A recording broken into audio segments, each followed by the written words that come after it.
I think we all would like to be happy or the happiest possible. What if we measured happiness in ways other than the conventional in our country today? The amount of money you have, or access to it, or how good looking you are, and whether you're considered sexy in general. What if, thus, we measured our happiness level and wanting more and more of it in terms of what one man calls serenity? But I'd add, more than the serenity that comes out of a pill or a bottle that zones you out, or the equivalent, basically, sleeping 24/7, 365. That's a form of serenity too, but no thank you. So what if we had serenity, so to speak, in terms of very low levels of anger, especially chronic anger, and fears? You can call them worries about anything in the future possibly happening, and fear in terms of something repeated from what you experienced in the past. And I might add also catastrophizing anything, specific things in your mind anyway that might happen. Noting that I love the 7-minute video on YouTube by Dr. Aaron Beck, who perhaps started off cognitive behavioral therapy in the 60s, his belief being that all psychiatric disorders, as he calls them, have as a common root one or more things you're catastrophizing. And in general, my view being that catastrophizing is the worst form of fear, in that you might call it something you're panicky about, actually, or hypervigilant, if you will. Now, some would say we worry about a lot about our physical safety and matters of old age, both before and after death.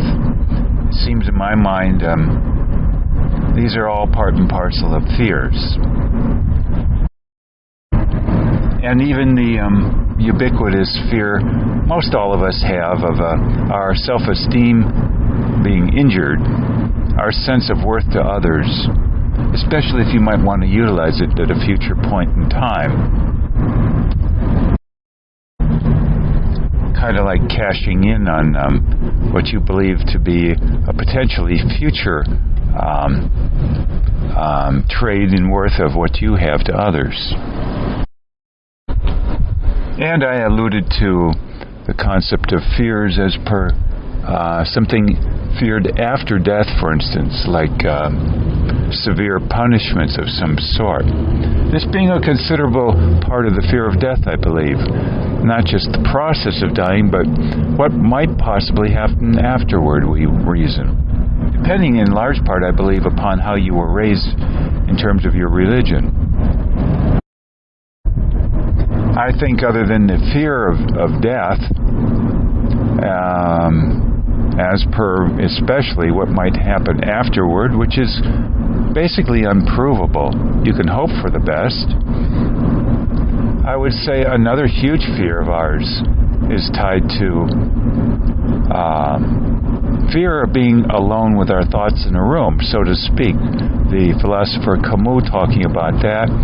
Also the psychologist, Dr. Alain de Botton, who heads up the School of Life in England, having said something about this too, considerably. Our not knowing ourselves well and being afraid to know ourselves well, as per our keeping constantly busy then, distracted, etc., to keep ourselves from our thoughts, which might trouble us considerably, including learning that we're limited beings and can't pull off what we hope we someday could in fantasy land in our heads. That being, in my mind, part and parcel of our fear of our thoughts. And And as per serenity, too, it can't be avoided, the fact that modern life is so rushed compared to the past. And there are certain rights that we don't have, you might argue, that we once had. S.L. Sears, a comedian, has talked about this and specialized in it, in fact, that topic, and some others too. It's a favorite topic, in fact, of many comedians. But I believe all of this concerning fear of rights taken away and so much ultimately ties into these other fears I've been talking about already.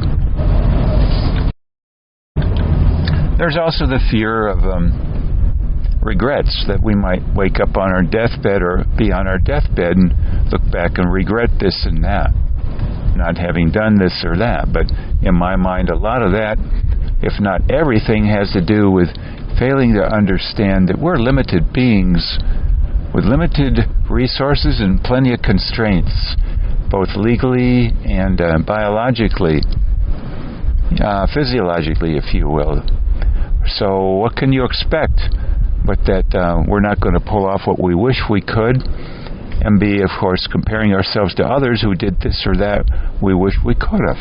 And we get quite confused and call this, especially in our older age or deathbed, so to speak, regrets, which in my mind are totally unfounded if you took everything into consideration concerning what you were handed in life and constrained to, and what others were also. It's often not apparent what other situations are.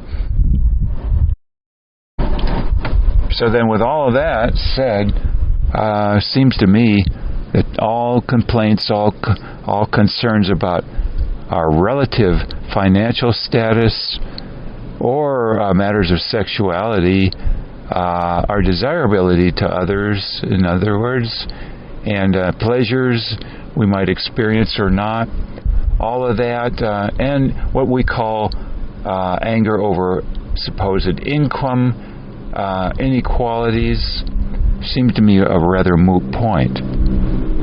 You might say, for instance, how can you consider yourself poor if you have access when needed to a shot of penicillin or other antibiotic, or access to a variety of inoculations that once knocked a lot of people out, including tuberculosis and polio?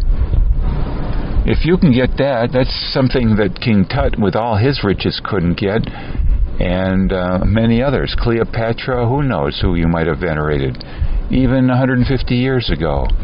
Consider, for instance, many a writer of great repute died in their 30s or so, including Thoreau, from tuberculosis, which is a thing of the past in most cases now, even if you are supposedly way down on the income scale.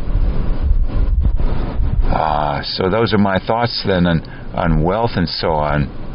If you can get a shot of penicillin, you're quite wealthy compared to anyone before penicillin was invented and perfected to its effectiveness status.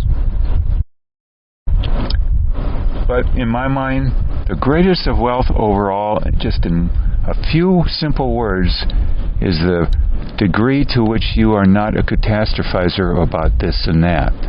If you, in your mind, seemingly can handle anything life might throw at you as something you consider distasteful or uncomfortable, but not a catastrophe, then you're quite wealthy, because very few people have no things in their lives that they catastrophize, in my mind. That's my talk then on wealth and how we measure it, and happiness level in general. What's our yardstick, in other words?